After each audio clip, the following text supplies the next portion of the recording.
Najwa Shihab pernah berkata, entah bagaimana harus berlaku, setiap pemilu banyak yang ragu. Assalamualaikum warahmatullahi wabarakatuh. Selamat siang dan salam sejahtera untuk kita semua. Shalom, Om Swastiastu, Namo Buddhaya.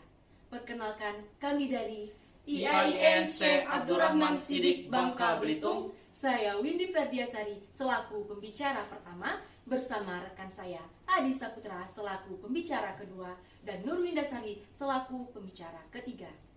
Di sini kami menyatakan ketidaksetujuan tentang adanya pembatasan kewenangan Bawaslu dalam menangani pelanggaran pemilu pasca penetapan hasil perolehan suara secara nasional, karena hal tersebut tidak sejalan dengan putusan Mahkamah Konstitusi nomor 97/PUU/11/2013 yang menyatakan tidak lagi berwenang untuk mengadili sengketa hasil pemilihan kepala daerah.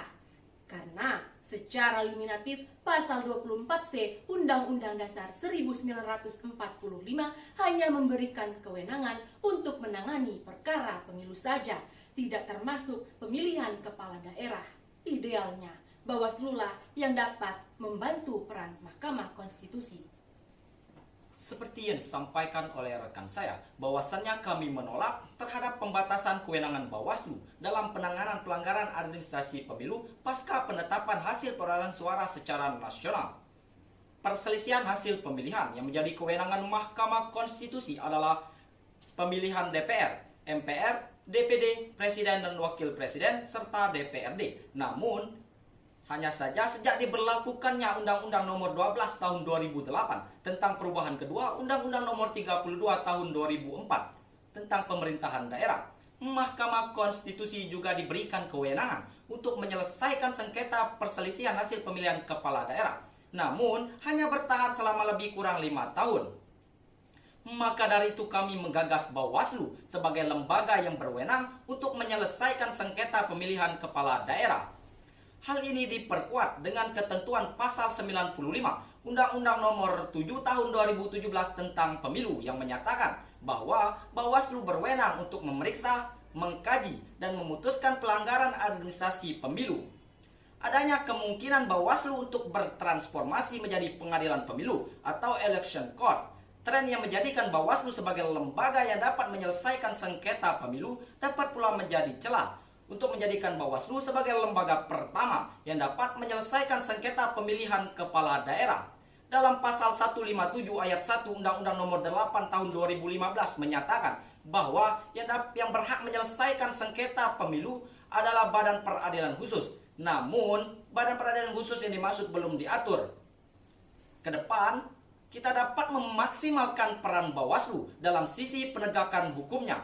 Maka dari itu, perselisihan hasil pemilihan kepala daerah dapat diselesaikan oleh Bawaslu tanpa membebani Mahkamah Konstitusi. Dengan opsi bahwa peradilan khusus sengketa pilkada harus dibentuk sebelum adanya pemilihan serentak di masa yang akan datang, maka pilihan yang paling rasional adalah dengan memberikan peran dan kewenangan tersebut kepada Bawaslu dengan dasar Undang-Undang Nomor 8 Tahun 2012. Pembentuk undang-undang sebelumnya telah memberikan kewenangan untuk menyelesaikan sengketa pemilu kepada Bawaslu.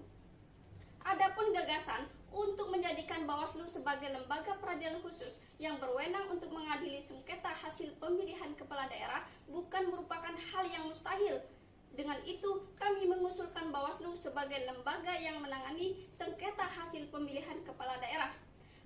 Hal ini hendak ditindaklanjuti dalam kerangka berpikir yang komprehensif. Yang demikian itu hanya ada dua peradilan yang terlibat dalam penyelesaian proses dan hasil pemilu dan pemilihan kepala daerah, yakni Mahkamah Konstitusi untuk menyelesaikan sengketa hasil pemilu terdiri dari Presiden dan Wakil Presiden, DPR, DPD, dan DPRD, sedangkan Bawaslu untuk menyelesaikan sengketa hasil pemilihan kepala daerah.